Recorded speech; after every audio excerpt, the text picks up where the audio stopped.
உள்ளார வரேன். ஏன்னா அந்த அயோத்தியான்ற பேரே எவ்வளவு புண்ணியம் அப்படின்றத காமிக்கிறதுக்கு அந்த இடத்துல சொல்லும் போது வால்மீகி மகரிஷி சொல்றார், எப்படியாப்பட்ட அயோத்தியா அப்படின்னா ததிதம் வதிஷ்யாமி சர்வம் நிகிலா மாதிதம்.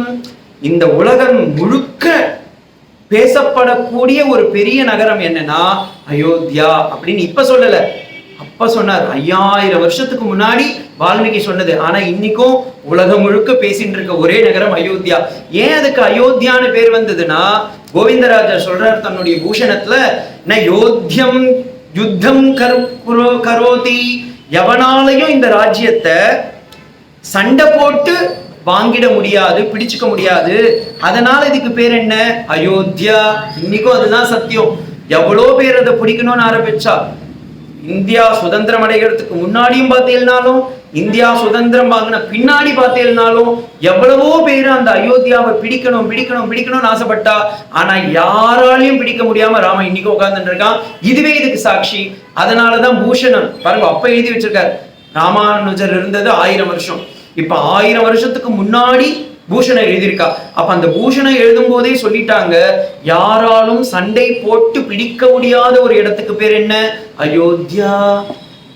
இது ஒரு பக்கமா. அயோத்தியாவை பத்தி பேசும்போது எனக்கு அடியனுக்கு ரொம்ப பிடிச்ச ஒரு இடம், ஏன்னா கோர்ட்லயே அதை தான் கோட் பண்ணா. அந்த மாதிரி ஒண்ணு ஸ்கந்த புராணம். ஸ்கந்த புராணத்துல அயோத்தியாவை பத்தி சொல்றாங்க. அயோத்தியா மகாத்மியம்னு ஒரு சரித்திரம் இருக்கு. நீங்க வேணா போய் ரெஃபர் பண்ணி பாருங்க. நான் என்ன சும்மா வாய்க்கு வந்ததுல சொல்லிட்டு இருக்கானா அப்படின்னு கூட. 160வது ஸ்கந்தத்துல போய் பார்த்தீங்கன்னா அயோத்தியான்ற பேர் எப்படி வந்ததுன்னு சொல்றாரு. அகாரோ பிரம்ம புரோக்தம் யகாரோ விஷ்ணு ருச்சதே தகாரோ ருத்ரஸ்பஷ்டாத் அயோத்தியா ராஜ்யதே ராஜ்யம். அயோத்தியான்ற ராஜ்யம் ஏன் வந்ததுன்னா, அகாரம்ன்றது பிரம்மலோகத்துல இருந்து வந்தது, யகாரம்ன்றது விஷ்ணு லோகத்துல இருந்து வந்தது, தகாரம்ன்றது ருத்ரலோகத்துல இருந்து வந்தது. பிரம்மா விஷ்ணு ருத்ரம் கைலாசம், பிரம்மலோகம், வைகுண்டம், இது மூணுத்துக்கும் நீங்க போகணும்னு ஆசைப்பட்டேன்னா பாரத தேசத்துக்கு போங்க, அயோத்தியாவுக்கு போங்க, அங்கதான் இருக்கு அப்படின்ட்டு. இப்ப சொல்லல. ஸ்கந்த புராணம் இன்னைக்கு போய் நீங்க குரோனாலஜிக்கல் இந்த இவங்க ஆர்கியாலஜி சர்வேல போய் பார்த்தீங்கன்னா 18000 வருஷத்துக்கு முன்னாடி எழுதினது ஸ்கந்த புராணம். இருக்கிறதுலே ஓல்டஸ்ட் புராணம்னு பார்த்தீங்கன்னா ஸ்கந்த புராணம். அதுல சொல்லி வச்சிருக்கான் அயோத்தியாவை பத்தி. அடுத்தது இந்த அயோத்தியாவுடைய டொப்போகிராஃபி, அந்த லேண்ட் எப்படி இருக்குன்றது கூட சொல்லியிருக்காங்க. அதுல சொல்லும் போது சொல்றா, தமசா நதி தீரே சரையூ நதி. இந்த பக்கம் தமசா நதியா, இந்த பக்கம் சரையூ நதியா. இதுக்கு நடுவுல மத்ஸ்யம் மீன் போல ஒரு உருவத்தை கொண்ட ஒரு ஐலாண்டுக்கு பேரு தான் அயோத்தியா அப்படின்ற. இன்னைக்கும் அவங்க பாருங்க, அவங்க எல்லாம் போய் அந்த காலத்துல ஜிபிஎஸ்ஓ செல்போனோ அப்புறம் என்ன கூகுள் ஆச்சாரியாரெல்லாம் கிடையாது. அவ உக்காந்த இடத்துல இருந்தே இப்படி ஒரு மெஷர்மெண்ட் போட்டு எடுத்துட்டு வந்திருக்கா. இதுதான் அயோத்தியா அப்படின்னு சொல்லியிருக்கா. இன்னைக்கும் அதே மாதிரிதான் இருக்கு. சரி, ஓகே சுவாமி, இது ஏதோ சம்ஸ்கிருதம் எல்லாம் கோட் பண்றேன். தமிழ்நாட்டுல யாருன்னா சொல்லியிருக்காளா? இருக்கார். நம்ம ஆழ்வார்னு ஆழ்வார்கள்லயே பெரிய உத்தமனான, புளிய மரத்துக்கு பொந்துல போய் பிறந்த போதே வாயை திறக்க மாட்டேன்னு இருந்த ஒரு மகான் நம்மாழ்வார். சித்தின் வயிற்றில் சிறியதொன்று பிறந்தால் அது எத்தை தின்று எங்கே கிடக்கும்னு மதுரகவி ஆழ்வார் போய் அவர் வாயை கிளறி விட்டுட்டார். உடனே அவர் பேசவே மாட்டேன்னு சொன்ன 16 வயசு குழந்தை வாயை திறந்து பேசுகிறார். அது அத்தை தின்று அங்கே கிடக்கும் அப்படின்னு சொன்ன மனுஷன் அவர் அயோத்தியா, அவர் போல அயோத்தியாக்கு. அவர் அந்த புளிய மரத்தை விட்டே வெளியே போல. அத்தனை திவ்ய தேசத்து பெருமாளும் அவரை தேடி தேடி, என்னை பத்தி பேச மாட்டியாடா, என்னை பத்தி பேச மாட்டியாடா, நீ நம்ம ஆழ்வார் இல்லையா, என்னை பத்தி பேச மாட்டியா அப்படி கெஞ்சனாதான். அப்படியாப்பட்ட ஆழ்வார் அயோத்தியாவுக்கு போவாம அவர் சொல்றார், கற்பாராம பிரானை அல்லால் மற்றும் கற்பரோ புப்பால் முதலம் புல் எறும்பு ஆதி ஒன்றும் இல்லையே நப்பால் அயோத்தியில் வாழும் சாரசரம் முற்றும் நல்பாலும் உத்தவன் உய்தவன் நான்முகன் பெற்ற நாடே. நான்முகனான பிரம்மாவே இந்த உலகத்துல எங்கன்னா தபஸ் பண்ணணும், நான் எங்கன்னா போனா நிறைய புண்ணியம் அடையணும் அப்படின்னு நிறைய தபஸ் பண்ணறதுக்கு வந்த ஒரு இடம் பேரு தான் அயோத்தியா. இது ஒரு பக்கமா. ஸ்கந்த புராணத்திலே பார்த்தீங்கன்னா 10வது ஸ்கந்தத்துல போய் 18வது ஸ்லோகத்துல போய் பார்த்தீங்கன்னா அவர் சொல்றார், அயோத்தியா எப்படியாப்பட்ட நகரம் அப்படின்னா, தஸ்மாஸ்தானம் ஐஸ்வரம் ராஜமன்ய பிரவர்த்ததே ஜன்மஸ்தானாம் இதம் புரோக்தம் மோக்ஷ ஃபலசாதனம். யாருன்னா மோட்சம் வேணும்னு போறீங்களா? எங்க போறீர்? மோட்சத்துக்காக வைகுண்டம் போக தேவையில்லை, கைலாசம் போக தேவையில்லை, பிரம்மலோகம் போக தேவையில்லை. எங்க சுவாமி அப்ப போனோம்? அயோத்தியா போதும். அயோத்தியா போனீங்கன்னா அவ்வளவு பெரிய மோட்சம் உங்களுக்கு கிடைக்கும் அப்படின்ற. இது ஒரு பக்கம். கருட புராணம், ஏன்னா குழந்தைங்க எல்லாருக்கும் அதெல்லாம் தான் இப்ப கும்பி பாக்கம் அசித பத்திரம் அதெல்லாம் தானே பெரிய இதுவே. அந்த கருட புராணத்துல போய் பார்த்தீங்கன்னா அயோத்தியாவை பத்தி சொல்றா. எப்படியாப்பட்ட அயோத்தியா இது அப்படின்னும் போது, அயோத்தியா மதுரா மாயா காஷி காஞ்சி அவந்திகா பூரி துவாரவதி சைவ சப்தத்வைவ மோக்ஷதாயகம். இந்த உலகத்துல 7 விதமான இடத்துல நீ போய் பகவான பிரத்யட்சமா அனுபவிக்கலாம்பா. எப்படி நீ என்ன பாக்குறியோ அதே மாதிரி நான் உன்னை கடவுளை காட்டுவேன்னு ஸ்ரீராமகிருஷ்ண பரமஹம்சர் நரேந்திரநாத்துக்கு சொன்னாரோ, அதே போல கருட புராணத்துல பகவான் சொல்றார் கருடன் கிட்ட, உனக்கு உலகத்துல என்னுடைய சன்னிதானத்தை உணரணுமா? போய் பாரு, 7 இடத்துல நான் இருக்கேன் அப்படின்னாரு. உடனே கருடன் கேட்டான், எந்தெந்த இடம் சீக்கிரம் சொல்லுங்க சாமி, நான் நோட் பண்ணிக்கிறேன் அப்படின்னாரு. அயோத்தியா ஃபர்ஸ்ட் இடம், டாப். இந்த ரேட்டிங் போடுவா பாருங்க, டாப் 10 அப்படின்னு. அதுல முதல்ல இருக்கிறது என்ன? அயோத்தியா. அடுத்தது மதுரா. மதுரானா இன்னைக்கு கிருஷ்ணனுடைய லீலா இடம். மாயா. மாயானா ஹரித்வார்னு பேரு, இமாலயத்துக்கு கீழே இருக்கு ஹரித்வார். காஷி வாரணாசி. காஞ்சி நம்ம ஊர் தமிழ்நாட்டில் கூட பேர் லிஸ்ட்ல வந்துருது, காஞ்சிபுரத்துல இருக்கேன் அப்படின்றார். அவந்திகா. பூரி. பூரினா பூரி ஜெகநாத சுவாமி கஷேத்திரம். இந்த 7 இடத்திலையும் பூலோகத்தில் என்னுடைய சன்னிதானத்தை நீ உணர முடியும். நான் அங்கே திடகாத்திரமா நான் உங்களுக்கு மக்களுக்காகவே இருக்கேன் அப்படின்றார். பெருமாளே கருடனுக்கு சொன்னது. இது மட்டும் இல்ல, சரி நம்ம இதிகாச புராணங்கள்லாம் நீங்க சொல்றீங்க சுவாமி, இதெல்லாம் ஒத்துக்கிற மாதிரி ஏன்னா நம்ம ஆளுக்கு தானே இருந்தாங்க அப்படின்னு. தீர்த்தங்கரர்கள்னு இருந்தாங்களா ஜெயினர்கள், அதுல 2வது தீர்த்தங்கர் பேரு ஸ்ரீ அஜிதான தீர்த்தர். 4வது தீர்த்தங்கரருடைய பேரு அபிநாத தீர்த்தர் அப்படின்னு. 5வது தீர்த்தர் பேரு சுமந்திராதித தீர்த்தர்னு பேரு.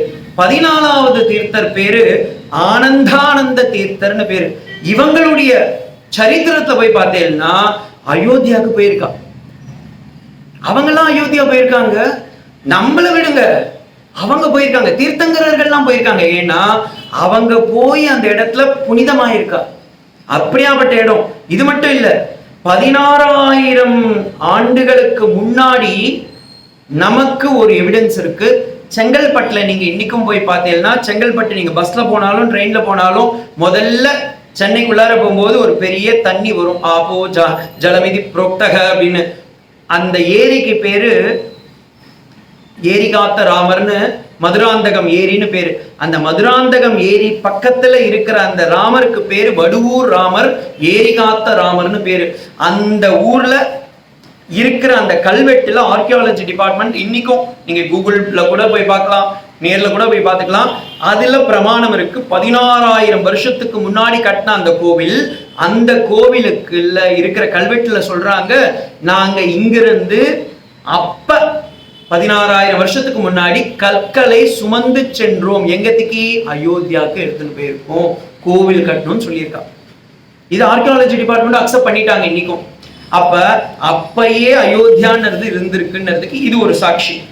அதுக்கு பிரமாணம் என்னன்னா, இன்னைக்கும் வடுவூர் ராமருடைய நவமி வந்தது பாருங்க, ராமநவமி அன்னைக்கு ஹேஸ்டிங் பிரபு அப்படின்றவர் அந்த ராமருக்கு ஒரு பதக்கம் கொடுத்திருக்காரு, அதை போடுவாங்க. அந்த வெள்ளக்காரனே ராமனை அக்செப்ட் பண்ணிட்டாரு. அப்படியாப்பட்ட ஊரு. சரி, நம்மள மட்டும்தான் இப்படியானா, குருநானக் சிங்கிசம்ல கூட பாத்தீங்கன்னா ராமருடைய மகத்துவத்தை தெரிஞ்சிருக்காங்க. கிரந்தசாகி அப்படின்னு அவங்களுடைய அந்த புஸ்தகத்துக்கு பேரு. அதுல பார்த்தேன்னா ராமனை பத்தி மென்ஷன் பண்ணியிருக்கா. 219வது ஸ்லோகத்துல சொல்லும் போது தசம் கிரந்தம் சாகி பிரமாணம் அப்படின்ற ஒரு வார்த்தையை சொல்றார். In this place Rama has ruled அப்படின்னு சீக்கிய மதத்துல ஒத்துக்கிறாங்க. பாருங்க, ஜெயினிசம் தீர்த்தங்கரர்ல இருந்து நான் சொன்னேன், நம்ம ஆழ்வார்கிட்ட இருந்து சொன்னேன், காஷி புராணத்துல, கருட புராணத்துல இருந்து இருக்கு, ஸ்கந்த புராணத்துல இருந்து இருக்கு, இங்க கிரந்தசாகி சீக்கிசம்ல இருந்து இருக்கு. அது மட்டும் இல்ல, இந்த அயோத்தியா எப்படியாப்பட்டதுன்றத அயோத்தியா மகாத்மியத்திலேயே 3வது சர்க்கத்துல 31வது ஸ்லோகத்துல சொல்லும் போது சொல்றா, ஷட்வர்ஷ சகஸ்ராணி காஷி வசதே யத் பலம் தத்பலம் நிமிக்ஷேன கௌசல்யா நகரிபுரிம். யார் ஒருத்தர் 60,000 வருஷங்கள் தபஸ் பண்றாளோ காட்டுக்கு போய் அந்த தபஸ ஒரு க்ஷணத்துல அடையணும் அப்படின்னு பார்த்தீங்கன்னா அயோத்தியாவுக்கு போங்க கிடைக்கும் அப்படின்னு. அப்ப அயோத்தியா எவ்வளவு பெரிய நகரம். இதே போல காளிதாசன், நமக்கெல்லாம் சம்ஸ்கிருத நாள் உலகத்துக்கு முதல்ல கொடுத்தவர் பதஞ்சலி மகரிஷி. அதுக்கு அடுத்தது அந்த சம்ஸ்கிருத நாலேஜை வெளியே எடுத்துட்டு வந்தவர் பாத்தீங்கன்னா காளிதாசர்னு வாங்க. காளிதாசர் யாருன்னா விக்ரமாதித்யனுடைய தம்பி அப்படின்னும் சொல்லுவாங்க. இவர் அயோத்தியாவை பத்தி எழுதியிருக்கார். அவர் என்ன சொல்றாருன்னா, இந்த அயோத்தியா எப்படியாப்பட்டதுன்னா ஒரு ஃபிளரிஷ்டு நல்ல வளம் நிறைந்த ஒரு நாடு அப்படின்றாரு. ஜலானி யா தீர்த்தானி கடு வத்ஸ்யானி அயோத்தியா மனு ராஜீவதே. அந்த நாட்டுல இருக்கிறவ அத்தனை பேரும் பொக்கிஷத்துல அப்படியே புரண்டாங்களாம். அப்படியாப்பட்ட ராணுவம். நம்ம பின்னாடி வால்மீகி மகரிஷியை பார்க்க போறோம். ஆனா ஏன் இதெல்லாம் நான் பிரமாணமா சொன்னேன்னா, இப்ப வால்மீகி மகரிஷியே நம்ம பார்த்துட்டு இருந்தோம்னு வச்சுக்கோங்களேன், சார் ஒருத்தர் சொல்லதை பத்தி நீங்க நம்பிடலான்ற ஒரு தோன்றல் வரும் பாருங்க. இத்தனை பேர் சொல்லியிருக்கானா, ஓ அப்ப எல்லாரும் சொல்லியிருக்கா, அப்ப நம்ம ஒத்துக்கணும். ஓகேங்களா? அப்படியாப்பட்ட இந்த நகரம். இத வால்மீகி மகரிஷி சொல்லும் போது எப்படி சொல்றாருன்னா, இந்த அயோத்தியா நகரம் எப்படி இருக்கு அப்படின்றத காமிக்கும் போது, கோசலா நாம முதிதம். பாலகாண்டம் 5வது சர்க்கத்துல வால்மீகி மகரிஷி சொல்றார், கோசலா அப்படின்றது கேகேய ராஜா இருந்த நாட்டுக்கு பக்கத்துல. அதாவது இப்ப இருக்கு பாருங்க, ஒவ்வொரு இப்ப தமிழ்நாட்டுக்கு தலைநகரம் என்ன? சென்னை. அதே போல ஒவ்வொரு மாநிலம் அந்த மாநிலத்துக்கு ஒரு தலைநகரம் இருக்கும். அப்ப கேகேஎம் அப்படின்ற நாட்டு கூட இருந்தது கேஷ. அந்த நாட்டுல தலைநகரமா இருக்கிறது என்னன்னா அயோத்தியா. அததான் சொல்றார், கோசலா நாம முதிதம் ஸ்புடிதோ ஜனபதோ மகாத் நிவிஷ்டம் சரயூ தீரே. அந்த சரையூ ஒரு பக்கம் சரையூ இருக்கு, இன்னொரு பக்கம் 2 பக்கத்துக்கு நடுவுல இருக்கிற இடம். பிரபூதம் தனதான்யவான். தனம் செல்வம், தான்யவான் பெரிய செல்வந்தர்கள். பெரிய செல்வந்தர்கள் தங்கத்தோடு இருந்த ஒரு புண்ணியமான ஒரு நகரம் என்னன்னா இந்த அயோத்தியா.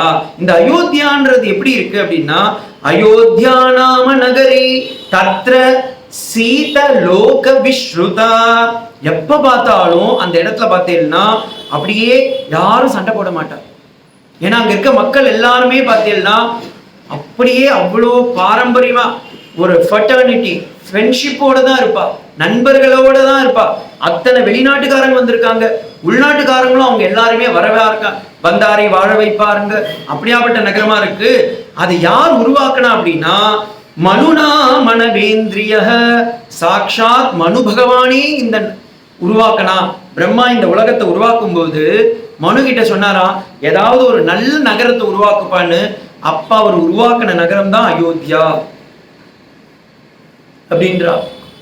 இந்த அயோத்தியா நகரம் எப்படி இருக்கு அப்படின்றத காமிக்கும் போது அவர் சொல்றார் பாருங்க, எப்படி ஒரு டொப்போகிராஃபி. இந்த சினிமா நான் பார்த்தது இல்லை, சும்மா கேட்டதோட சரி சொல்றேன். அப்படியே ஃபர்ஸ்ட் அந்த இடத்த காமிப்பான் பாருங்க, இல்ல டொப்போகிராஃபி பார்த்துட்டு நிலத்தை காமிச்சிட்டு, பூவை காமிச்சிட்டு, மலையை காமிச்சிட்டு, அதுக்கப்புறமா அப்படியே ராஜாங்கத்தை காமிப்பா பாருங்க. அதே மாதிரியே கேமராமேன் மாதிரியே போட்டு கூட்டு போறாரு. ஆயதாச தசச்சத்வைச்ச யோஜனானி மகாபுரே. ஆயதாச்ச தசத த்வே தச. தசம்னா 100, த்வே அப்படின்னா 2. 120 மைல்ஸ் தொலைவுக்கு அவங்க சாம்ராஜ்யம் இருந்துதான். அப்புறமா ரோடெல்லாம் எப்படி இருக்குன்னா ஸ்ரீமதி திரிவித ஸ்ரீராம். 2 பக்கமும் பார்த்தீங்கன்னா மரம்லாம் வச்சிருந்தா. சுவாமி இதெல்லாம் எங்க ஸ்கூல்ல சொல்லியே கொடுக்கலையே. அசோகர் மரம் நட்டாருன்னு சொல்லியிருக்காங்க, இவர் நட்டாருன்னு சொல்லலையே. ஆனா வால்மீகி சொல்றார், அந்த காலத்திலேயே மரங்கள்லாம் வச்சிருந்துதான், ரோடு இருந்துதான், மக்கள் போறதுக்கு அழகான ரோடெல்லாம் வச்சிருந்தாலாம். அந்த ரோடு எப்படி இருக்குன்னு சொல்றாரு, விஸ்தீரீனாம் சுக பக்த மகாபதாக. எவ்வளவு இருந்துன்னா ஒரு யோஜனை, ஒரு யோஜனைன்றது 30 மைல். 30 மைல் தூரத்துக்கு ரோடுங்க, 2 பக்கமும் மரம் இருக்கும். அப்படியே நிழல் தரும் மரங்கள். எல்லாருக்கும் சூரியன் இருக்கிறானா இல்லையானே தெரியாதான். நீங்க திருச்செங்கோடு யாருன்னா போனேன்னா தெரியும். அந்த காலத்துல இப்ப அடியே நீங்க போனேன்னா வெயில்ல ஊத்தி மழை வருதோ இல்லையே நமக்கு வந்துடும் மழை. அப்ப நான் ஒரு காலத்துல போகும்போது 2 பக்கமும் மரம் இருக்கும். நீங்க போகும்போதே என்ன சாமி வெயிலே இன்னைக்கு சூரியன் என்ன ஆப்சென்ட் ஆயிட்டானான்னு கேட்பீங்க. அந்த மாதிரி 2 பக்கமும் மரம் இருக்கும். நடுவுல நம்ம நடந்தே போலாம். மாட்டு வண்டியில போனீங்கன்னா கூட அந்த சில்லு சில்லு சில்லுன்னு காத்து அடிச்சுட்டே இருக்கும், அழகா போலாம். இப்ப போனீங்கன்னு வச்சுக்கோங்களேன், டீஹைட்ரேட் நமக்கு வந்துடும் முதல்ல. அந்த ஏன்னா எல்லா மரத்தையும் எடுத்துட்டான். ஆனா அந்த காலத்துல எப்படி இருக்குன்னா 2 பக்கமும் மரம், நடுவுல அழகான ரோடு, அந்த ஹைவே. அதவே சொல்றாரு ராஜமார்கோ. ராஜமார்கோனா ஹைவேன்னு அர்த்தம். ஹைவேலாம் இருந்திருக்கு. மகதாம் சுபிபக்தேன சோபிதா. எல்லா இடத்துலயும் ரோட்ல பார்த்தேன்னா ஃப்ளவர்ஸ் கொட்டிகிட்டே இருக்குமா. அவ்வளவு மரம் இருக்கு. அந்த மரங்கள் வருஷம் முழுக்க பூத்து பூத்து பூத்து குலுங்குமா. ஏன்னா அங்க இருக்கிறவாளுக்கெல்லாம் நல்ல வாசனையா இருக்குமா. அப்படியே அப்ப வருஷம் முழுக்க பூக்கிற மாதிரி மரங்களை வச்சுட்டு இருக்கா. அது மாதிரி ஒரு மார்க்கத்துல மண்ணி எப்படி இருக்குன்னு கூட சொல்றாரு. ஜலசிக்தேன நித்யஷஹ. அந்த மண்ணை போய் பார்த்தேன்னா 2 அடி தோண்டேன்னா ஈரமா இருக்கும். மேல பார்த்தேன்னா ஈரம் இருக்காது, ஆனா அப்படியே நன்னா இருக்கும், நடக்க முடியும், புழுதி பறக்காது. பூஷணர் சொல்றாரு வியாக்கியாத்தார், மண் எப்படி இருக்குன்னா புகை கிளம்ப கூடாது. தூசு கிளம்புச்சுன்னா வெயில் ஜாஸ்தி இருக்குன்னு அர்த்தம். ரொம்ப சத சத சதன்னு இருந்ததுன்னா அந்த இடத்துல மழை பெஞ்சுட்டே இருக்குன்னு அர்த்தம். ஆனா அயோத்தியா போய் பார்த்தேன்னா வெயிலும் ஜாஸ்தி இருக்காது, குளிரும் ஜாஸ்தி இருக்காது, மழையும் ஜாஸ்தி இருக்காது. அதனால 2 அடி தோண்டேன்னா மண்ணு ஈரமா இருக்கும். வெளியே பார்த்தேன்னா அழகா காஞ்சிருக்கும். இதை உடனே ஒரு அன்பர் இப்பதான் ஒரு எனக்கு ரொம்ப பரிச்சயமான ஒருத்தவர், அவங்க கணவன் மனைவி குழந்தைங்க எல்லாரும் அயோத்தியா போயிட்டு வந்தா. நம்ம அடியனுக்கு இன்னும் போன பாக்கியம் கிடைக்கல.